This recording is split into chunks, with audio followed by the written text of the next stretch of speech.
Thank you. Thanks. Thank you very much. అందరికీ నమస్కారం.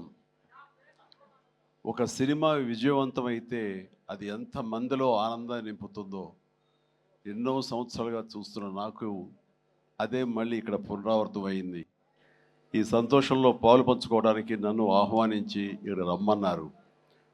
వాళ్ళు ఇందా కృషి చెప్పినట్లుగా సినిమా చూసిన వెంటనే దీనికి ఎప్పుడు ఫంక్షన్ పెడతారు, దీని గురించి 4 ముక్కలు మాట్లాడాలని నాకు ఉత్సాహంగా ఉంది అనగానే వరుణ్ చాలా సంతోషపడిపోయి, డాడీ మీరు రావాలి అది అంటే, ఖచ్చితంగా వస్తాను రా, ఇది ఇలాంటి సెలబ్రేట్ చేసుకోవాలి, ఈ ఆనందం 10 మందితో పంచుకోవాలి. ఇంత పెద్ద విజయాన్ని ఇచ్చేటువంటి ఆడియన్స్కి మనం తల వంచి వాళ్ళకి ధన్యవాదాలు తెలియచేయాలి. ఇది అందరి యొక్క బాధ్యత అంటూ ఆ ఉద్దేశంతో నేను ఇక్కడ రావడం జరిగింది.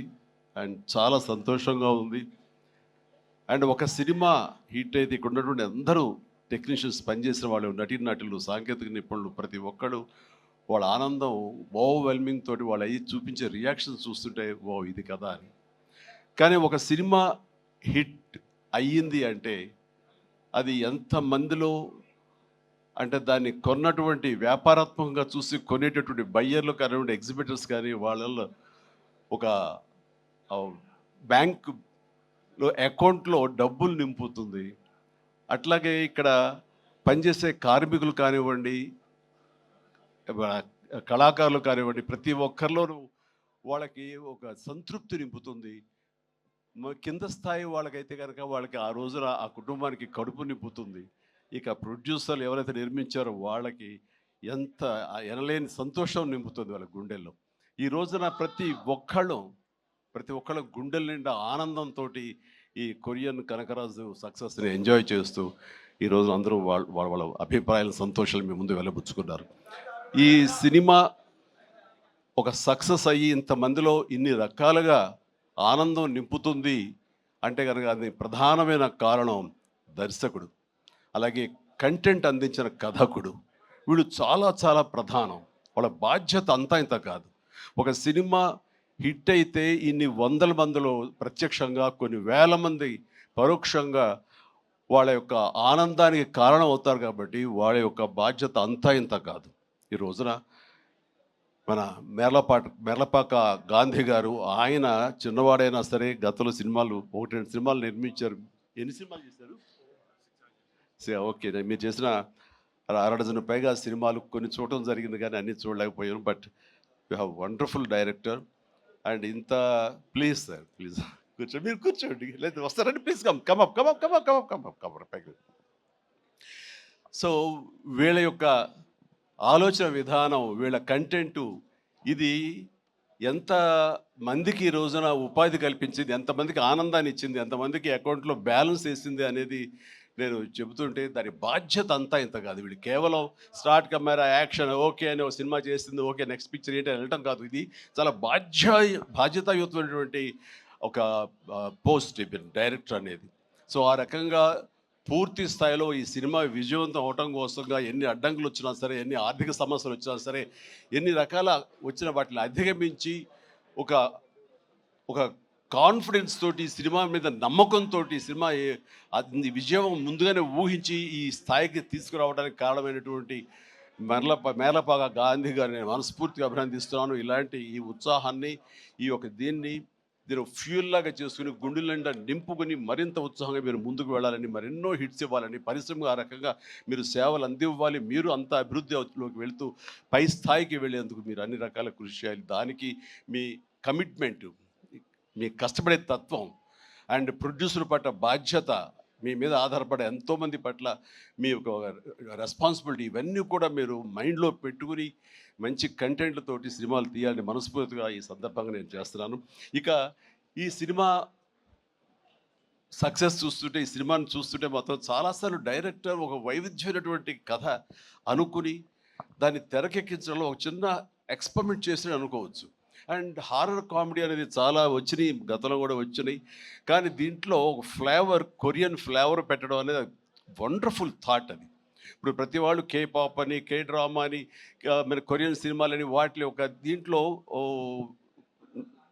మన ఓటీటీలో వాళ్ళందరూ చూస్తూ కొరియన్ పట్ల ఒక రకమైన మక్కువ పెంచుకున్నారు యూత్. అలాంటిది మన సినిమాల్లో మెర్జ్ చేస్తే గనక ఆ రిజల్ట్ వేరు, ఆ ఇది వేరు అని ఆ థాట్ రావడమే ఇంత పెద్ద సక్సెస్‌కి, ఇంత పెద్ద బ్లాక్ బస్టర్ అవ్వటానికి ప్రధానమైన కారణం. దానికి మనస్ఫూర్తిగా సభాముఖంగా నేను గాంధీని అభినందిస్తున్నాను. అండ్ ఈ సినిమాలో ఇంత రసవత్తరంగా సాగింది, ఇంత కమర్షియల్గా ఇంతమందిని ఆకట్టుకోగలిగింది అంటే ప్రధానంగా వరుణ్ తేజ్. వరుణ్ తేజ్ ఇక్కడ నేను ఏది మాట్లాడిన ఒక బిడ్డగా కాదు, ఒక వైవిధ్యం వెల్కమ్ చేసి కేవలం ఒక సేఫ్ జోన్ కాకుండా రిస్క్ అయితే అయ్యింది. నేను అందరిలాగా కాకుండా వెరైటీగా వెళ్తూ ఉండాలంటూ ఆ కోరిక మేరకు, ఆ యొక్క జిజ్ఞాస మేరకు క్రిస్ గారి ఆయన కంచె నుంచి చేసిన, అంతకుముందు ఆ సినిమా ఫస్ట్ సినిమా ముకుందా చేసిన ఒక్కొక్క సినిమా, అలాగే స్పేస్ నేపథ్యంలో అంతరిక్షం చేసిన, ఇలా ప్రతి సినిమా చూస్తుంటే ఒక్క సినిమాలో కనిపించడం మరో సినిమాలో కనిపించలేదు. ఇప్పుడు అందరూ ఏవి చూసాము, డిఫరెంట్ గెటప్స్ తోటి వెళ్తూ ఆ చేసిన ఆ కొన్ని సినిమాలు కూడా వైవిధ్యం చూపిస్తూ ముందుకు వెళ్తున్నాడు అని అంటే కనుక అతను ఒక ఆర్టిస్ట్గా నిలబడాలని తప్ప కమర్షియల్గా గబగబా సినిమాలు చేసేసి 4 డబ్బులు చేసేసుకోవాలి, నేను స్టార్గా ఎదిగిపోవాలి అనే ఆ తాపత్రయం కంటే కూడా ఒక నటుడుగా ఆచితూచి అడుగులు వేస్తూ, అలాగే కథ సెలక్షన్లో కూడా అతను అంత కరెక్ట్గా వెళుతున్నాడంటే కనుక అతని ఆలోచన విధానం బాగుంది, అతను ఎంచుకునే జోనర్స్ బాగున్నాయి. వాటి కోసం లేట్ అయినా పర్వాలేదు, అందులో కొన్ని విజయవంతం అవుతాయి, మరికొన్ని అపజయానికి అవ్వచ్చు. కానీ నీ వరకు నువ్వు మాత్రం నువ్వు తీసుకున్న ఆలోచన విధానంలో కానీ, నువ్వు ఎన్నుకున్న క్యారెక్టర్స్ కానీ, అందులో నువ్వు పోర్ట్రే చేసిన విధానం కానీ, నువ్వు అందులో చూపించిన నటన కానీ, నీ వరకు నువ్వు ఎప్పుడూ ఫెయిల్ అవ్వలేదు. ప్రతి సినిమాకు నువ్వు విజయం సాధిస్తూనే ఉన్నావు. ఆ సినిమా కొంచెం వెనకంజ వేసిందంటే ఆ తప్పు నీదవ్వదు. కాబట్టి వరుణ్ ఇదే ధైర్యంతో, ఇదే కాన్ఫిడెన్స్ తోటి ముందుకు వెళుతూ ఉండు. ఒక వెర్సటైల్ యాక్టర్గా నువ్వు ఇక్కడ ఈ స్థానం సుస్థిరం చేసుకుంటావు. All the very best. And ముఖ్యంగా ఇక్కడ ఈ సినిమా సక్సెస్ అవ్వడానికి మీ అందరూ కారణమైనా సరే, జస్ట్ చిన్న పర్సనల్గా మాట్లాడుకుంటాను. అండ్ మా వాడు ఇది తన సక్సెస్ అనుకుంటున్నాడు. ఇది నీ ఖాతాలో వేసుకోవద్దు వరుణ్, ఇది మన బుడ్డోడు వాయువు తేజ్ ఖాతాలో వేయి. నీ లక్కీ చామ్ వాడు. చూసావు, ఇందాక 7 సంవత్సరాలు బట్టి సరైన హిట్ ఇవ్వలేకపోయాను అనుకున్నావు శివ, మీరు ఇప్పుడు ఎందుకు ఇచ్చారంటావు? అది తేడా. కాబట్టి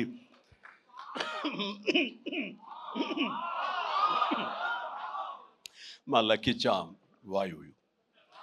అండ్ ఇక నెక్స్ట్ మరొక ఈ సినిమా ఇంత పెద్ద హిట్ అవ్వటానికి మరొక స్ట్రాంగ్ రీజన్ సత్య సినిమాలు వరుసగా చూస్తుంటాను. సత్య ఇక్కడ లేడు పాప, అన్ఫార్చునేట్. రావాలని చాలా ఉత్సాహంగా ఉన్నాడని నాకు చెప్పాడు మనవాడు. అండ్ బిజీగా ఉన్నాడు. ఓకే, ఇలాంటి ఈవెంట్స్ రాకపోయినా సరే ఇది ఎలాగైనా చూస్తాడు తను. ఈ పాటికి లైవ్ చూసేస్తూ ఉంటాడు. సత్య నువ్వు చూస్తుంటావు, నాకు తెలుసు, అర్థమైంది. ముందు నీకు షూటింగ్ ఉంది, అక్కడ షార్ట్స్ ఉన్నాయి, తర్వాత చూసుకోవచ్చు, షార్ట్లోకి వెళ్ళు. ఈ సినిమాలో చాలా బాగా చేసావు. ఎంత అంటే ఏంటి తను అని చెప్పేసి నీ కోసం ఈ సినిమా మరొకసారి కూడా చూడాలంత బాగా చేసావు. నువ్వు నాతో పాటు యాక్ట్ చేసినప్పుడు కూడా నేను అబ్జర్వ్ చేస్తుంటే నీకు లిమిటేషన్స్ లేవు నువ్వు. అండ్ ఆ క్యారెక్టర్ పరంగా నువ్వు ఆ హద్దులు లేకుండా నీ మనసుకు ఏది అనిపిస్తే నీకున్నటువంటి ఆ మిమిక్ టాలెంట్ తోటి దీన్ని అల్లుకుంటూ వెళ్ళిపోతుంటావు, కొత్తగా చేయడానికి ప్రయత్నం చేస్తుంటావు. అది నీ బలం. కాబట్టి ఎలాంటి ఇన్హిబిషన్స్ లేకుండా నువ్వు చేసే విధానం ఉంది, అది ఒక వైవిధ్యంగా ఉంటుంది. ఇంతమంది చేత అలరించబడుతుంది, ఇంతమంది చేత ఆకర్షించబడుతుంది. వాళ్ళందరూ ఆశీస్సుతోటి ఇదిగో ఇలాంటి విజయాలు నీ యొక్క ఖాతాలో చేరుతూ ఉంటాయి. ఆ రకంగా నువ్వు చూపించినటువంటి ఈ కామెడీ నాకు మళ్ళీ చూడాలనిపిస్తుంది. అంత బాగా చేసావు. అఫ్కోర్స్ మనం చేసినప్పుడు కూడా నువ్వు నీ అభిమాని అండి అంటూ గతంలో మీరు ఎట్లాగా నా సినిమాల కోసం ఎన్ని చూస్తుంటావు అండ్ అవన్నీ చెప్తూ ఉంటావు, వింటూ ఉంటాను. కానీ నాకు నువ్వు ఆనందం ఇచ్చాకంటే నా శిష్యుడిగా కానీ, నా అభిమాని ఇంత స్థాయిలో ఉన్నాడన్న ఆ గర్వం ఉంది శవ. అది నేను కొన్నా సరే ఎలాగైనా నేను మాటలు చెప్పాను, అంత ఆనందంగా ఉంది. Please keep rocking. మీరు ఇట్లా ముందుకు వెళ్తుండాలి, కానీ సినిమాలు మరెన్నో చేస్తుండాలి. అండ్ ఈ సినిమాకి ఇంజనీర్ మన గాంధీ అయితే ఐరన్ పిల్లర్స్ మన వరుణ్ తేజ్. ఈ ఐరన్ పిల్లర్ నిలబడి ఒక కన్‌స్ట్రక్టివ్‌గా ఒక కన్‌స్ట్రక్షన్ ఉండాలి అంటే గనక ఆ కాంక్రీట్ ఈ రోజున సత్య అని నా విశ్వాసం. నాకు అలా అనిపిస్తుంది. So the wonderful combination. ఆయన డిజైన్ చేసాడు, పిల్లర్ లాగా నిలబడ్డాడు, ఐరన్ స్ట్రక్చర్ లాగా. ఆ ఐరన్ స్ట్రక్చర్‌కి అందంగా ఓ రూపం కల్పించి ఇదిగో ఈ కనకరాజు, కొరియన్ కనకరాజు అనేందుకు ఒక కాంక్రీట్ లాగా నిలబెట్టి స్ట్రాంగ్ వాల్ లాగా చేయగలిగాడు. దానికి సత్య ప్రధానమైన కారణం అయితే, దానికి మరి వాల్‌కి రంగులు, అందాలు కావాలి కాబట్టి ఆ అందాలు అది ఇచ్చింది Ritika. Ritika, you did fantastic job. And నీ గ్లామరు అది చూస్తుంటే వావ్ అనిపించింది నాకు. ఆ వావ్ ఇక్కడ వాడాలంటే మీరు ఇందాక నుంచి హింట్ ఇస్తారంట.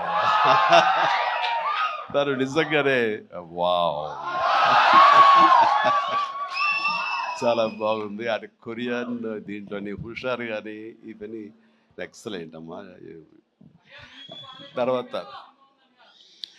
ఇక మన ఇతర ఆర్టిస్టులు పోలిస్తే కనుక నాకు మన ఇక్కడిదాకా ఉన్నారా, వెళ్ళిపోయారు ఆయన, మురళీధరన్ గౌడ్ గారు. ఓకే, ఆయన ఎక్సలెంట్. ఆయన కూడా మంచి ఆర్టిస్ట్. ఆయన సినిమాలు చూస్తుంటాం, ఎంత సహజంగా చేస్తుంటారో. వారు కూడా ఇందులో కామెడీకి ఉపయోగపడ్డారు. అండ్ ఈ సినిమా విలేజ్ నుంచి ఇక్కడి నుంచి ఇండియా నుంచి ఫారిన్ వెళ్ళిన తర్వాత చూస్తుంటే ఒక కొరియన్ ఫిల్మ్ చూసేట్లే ఉంది. అంత బాగా ఉంది. దీనికి చాలా ఖర్చు అయి ఉంటుంది కదా అనుకున్న తర్వాత నేను ఎంక్వైరీ చేస్తే చాలా బడ్జెట్, చాలా లిమిట్ తోటి, బడ్జెట్ కన్స్ట్రైన్ తోటి, వాటితోటి కూడా ఆయన అది చేయగలిగి ఆ ఫీలింగ్ ఇవ్వగలిగాడంటే నాకు చాలామంది ఈ ఒక్క విషయంలో మనం నేర్చుకోవాలి. అంటే ఖర్చు పెడితేనే అది కనపడుతుంది తెర మీద అనే భావంతో కాదు, నువ్వు ఇక్కడ అనుకోవాలి, నీ మైండ్లో అనుకోవాలి. ఈ విజువల్స్ మీద నీకు ఉండాలి, ఎడిటింగ్ సెన్స్ ఉండగలగాలి డైరెక్టర్కి.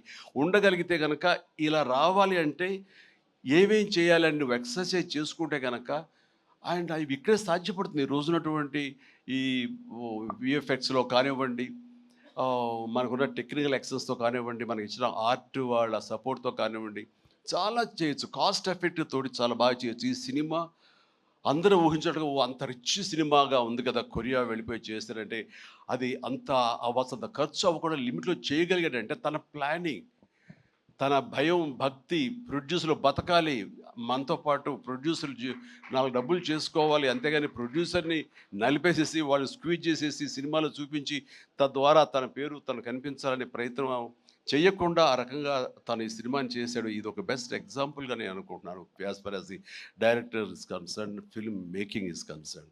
అండ్ డేస్ కూడా తక్కువలో చేయగలిగారు. మీరు ఫస్ట్ సక్సెస్ ఇప్పుడు ఈ సినిమా హిట్ అయిన తర్వాత ప్రేక్షకులకు వెళ్ళిన తర్వాత వాళ్ళు అందించిన విజయాన్ని మన విజయంగా కాదు, బిఫోర్ రిలీజ్ ఇట్ సెల్ఫ్ మీరు సక్సెస్ సాధించారు. దీన్ని బడ్జెట్ పరంగా అయితే కానీ, లిమిటెడ్ టైంతో మీరు చేయటం కానీ, దానికి నిజంగా మనస్ఫూర్తిగా అభినందిస్తారు.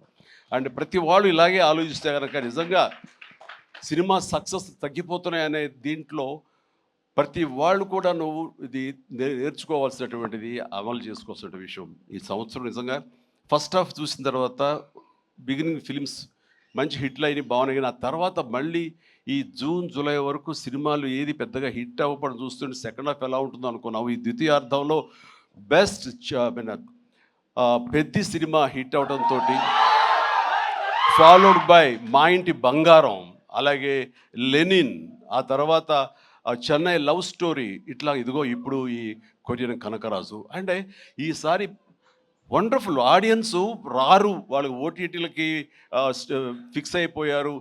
పెద్ద సినిమాలకి, ఈవెంట్ ఫిలిమ్స్కి, అలాంటి వాటికి తప్ప మామూలుగా థియేటర్కి వచ్చి చూసే పరిస్థితి పోయింది, చిన్న సినిమాలు బతికే పరిస్థితి లేకుండా పోయింది అని చాలామంది స్టేట్మెంట్ ఇచ్చేస్తుంటారు. కాదు, కంటెంట్ ఇవ్వగలిగితే, వెరైటీ కంటెంట్ ఇవ్వగలిగితే, ఇలాంటి యంగ్స్టర్స్ అన్నిటినీ మైండ్లో పెట్టుకుని మన కనుక ప్రజెంట్ చేయగలిగితే కనుక జనం రావడానికి ఉన్నారండి. వాళ్ళు ఒక సినిమా 2 సినిమాలు పెద్ద చూసిన తర్వాత ఓకే, ఆ తర్వాత సినిమా బాగుంది, ఇది ఎంటర్టైన్ చేస్తుంటే కుటుంబంతో, పిల్లలతోటి థియేటర్కి వెళ్ళి చూస్తారు. ఆ కిక్ ఇంట్లో కూర్చొన్న చూస్తూ ఓటీటీలో వాళ్ళకి కలగదు. వాళ్ళు బయటికి రావాలని కోరుకుంటారు.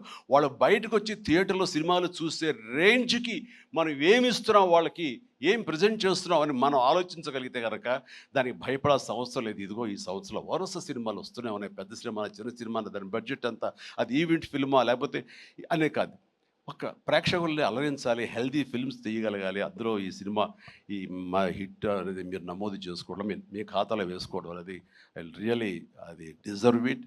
అండ్ ఈ సినిమాకి పనిచేసేటువంటి ఇతర నటీనటులకు, అలాగే మన కెమెరామెన్గా చెప్పారు సంజయ్, మనోజ్ గారు, అండ్ సాయి మనోజ్ మీ గురించి వినాలి, మీరు అమెరికాలో ఉండేవారని. And please and all the very best. And అలాగే ఎడిటర్ గారికి, వాళ్ళకి ఇంక వీళ్ళందరికీ చెప్తుంటే మా తమ్మని ఏంటి అన్నయ్య నా గురించి అక్కడ మాట్లాడారు. నా హృదయానికి దగ్గరైన మనిషి. అండ్ అలాంటి తమ లెక్క తమ్మని మళ్ళీ కష్టం కూర్చోవచ్చు. Please, I love you my boy, I love you. తమన్ను ఒక ఎనర్జీ బండిల్ ఆఫ్ ఎనర్జీ అండి. ఎప్పుడో బోరు కొట్టి తమన్కి ఫోన్ చేసి ఎలా ఉన్నా తమ్ముడు, అన్నయ్య ఏంటన్నా చెప్పన్నయ్య వచ్చేయమంటావా, రావు సదా కాసేపు ఇది అని. తనతోటి ఇప్పుడు ఈ సినిమా చేయబోతున్నాను, ఆ సినిమా పేరు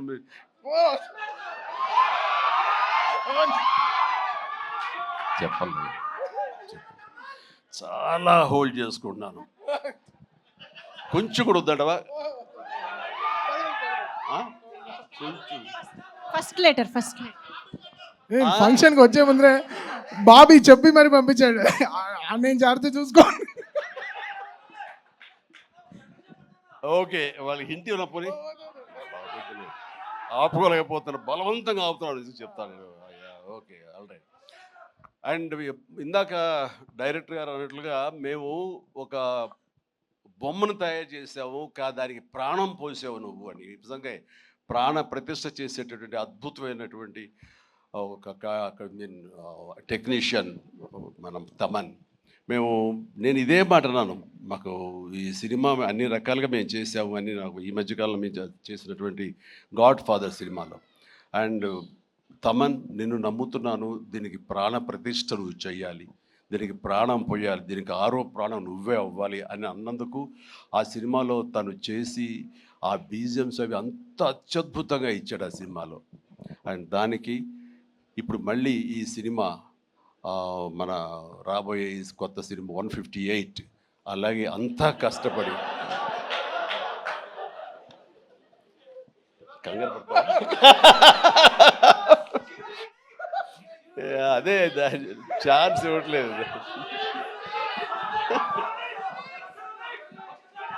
దానికి ఇప్పుడు టీజర్ రాబోతుంది నా బర్త్డే సందర్భంగా. దానికి ఇది ఆపలేవు నువ్వు, ఇంకా ఏమి చెప్పకుండా అంటే కష్టం అవుతుంది, ఇంకా చిరాకు తెప్పిస్తాను ఎంత. సో ద టీజర్ అనేది కొల్లి బాబీ చాలా అద్భుతంగా కట్ చేసినాడు. దానికి తను ఇస్తున్న బీజిఎమ్స్ అనేది అదొక లెవెల్లో ఉంటుంది. ఖచ్చితంగా మీరు ఆ రోజున మీరు వెయిట్ చేయండి. ఆ సినిమా ఆ ట్రైలర్ ఎంజాయ్ చేస్తూ తద్వారా మీరు బాగుంది అంటే అదే మీరు నాకు ఇచ్చే బర్త్డే విషెస్. తమన్ మనస్ఫూర్తిగా ఈ సినిమాలో నీ వర్క్ గురించి ప్రత్యేకంగా చెప్పక్కర్లేదు, అత్యద్భుతంగా చేసావు, ప్రతిదీ బాగుంది. అండ్ కొన్ని ఎలివేషన్స్ నువ్వు ఇచ్చినప్పుడు అంతా ఇంతగా తను ఒక సాదాసీదా ఒక విలేజ్ బాయ్ నుంచి వాడు ట్రాన్స్ఫార్మ్ అయ్యి ఒక కొరియన్ వాడు ఆవహించిన తర్వాత తన స్వాగ్, తను బడి తీసుకోవడం, తన సిగార్ కాల్చడం, ఇవన్నీ చూస్తున్నప్పుడు వెనకాల నువ్వు కనపడుతున్నావు సైమల్టేనియస్గా. అండ్ అత్యద్భుతం, ఇద్దరు పోటీ పడి మీరు కనిపించిన తీరు, ఆ సీన్ను అత్యద్భుతంగా మేము ఎంజాయ్ చేస్తుంది మాత్రం hats off and really I appreciate. ఇక ఎవరి గురించి మర్చిపోయింది క్షమించండి. ప్రతి ఒక్కరికి నా హృదయపూర్వక అభినందనలు. మీరందరూ ఎక్సలెంట్గా చేశారు. కాసర్ల గారు, అలాగే బాయ్ మీరు కూడా. అండ్ అఫ్కోర్స్ మీ గురించి ఇప్పుడే యూసఫ్ గారండి, దావూద్ గారు. అండ్ మీరు కూడా వెనక స్క్రీన్ ప్లేలో మీ యొక్క పాత్ర ఉందని విన్నారు. అట్లాగే ఎవరు ఇందాక నుంచి హాసిని ఐశ్వర్య అంటారు. మీరు ఎవరో తెలియదమ్మా, కానీ ఇది అందరూ మీ గురించి మాట్లాడుతున్నారు. మీ ప్రత్యేకత ఏంటో నేను కాస్ట్యూమ్స్ డిజైనర్, సారీ, ఓకే, మా ప్రొడ్యూసర్ వైఫ్. ఓకే, సో మీకు కూడా నా కంగ్రాచులేషన్స్.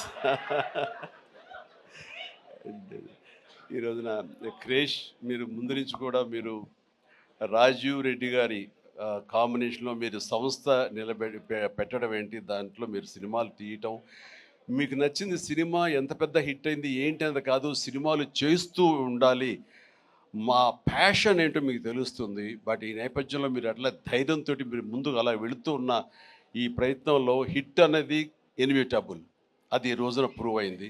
అండ్ నిర్మాతగా రాజీవ్ రెడ్డి గారికి అండ్ ఆయన ఫ్రెండు కో ప్రొడ్యూసర్గా నీకు, అలాగే మరొక ప్రొడ్యూసర్స్గా ఉన్నటువంటి మా కుర్రవాళ్ళు Vicky and UV creations, Vamsi, వీళ్ళందరికీ హృదయపూర్వక అభినందనలు.